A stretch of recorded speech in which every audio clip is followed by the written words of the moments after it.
नमस्कार, आप देख रहे हैं न्यूज प्लस 21। मैं हूं आपके साथ ललिता चक्रधारी। चले डालते एक नजर दिन के प्रमुख 10 खबरों पर। सीएम भूपेश बघेल को बड़ी जिम्मेदारी। कांग्रेस ने हिमाचल चुनाव के लिए बनाए स्टार प्रचारक। पार्टी के सीनियर ऑब्जर्वर भी हैं।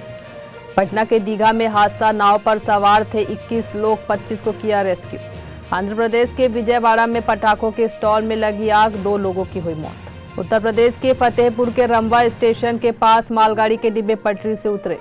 बंगाल की तरफ बढ़ रहा खतरनाक तूफान सित्रांग, भारी बारिश का अलर्ट। तीसरी बार चीन के राष्ट्रपति चुने गए शी जिनपिंग। कर्नाटक में बीजेपी के मंत्री वी सोमन्ना ने मंच पर महिला को मारा थप्पड़। आज अयोध्या जाएंगे पीएम मोदी, दीपोत्सव में होंगे शामिल। 25 अक्टूबर को सूर्य ग्रहण लगने पर केदारनाथ और बद्रीनाथ मंदिर के कपाट रहेंगे बंद। अभिनेता प्रभास के 43वें बर्थडे पर फैंस को मिला सरप्राइज। मेकर्स ने रिलीज किया आदि पुरुष का नया पोस्टर। यूजर्स बोले जय श्री राम। ऐसी तमाम जानकारी से लगातार अपडेट रहने के लिए देखते रहिए न्यूज प्लस 21, आपके हक की बात।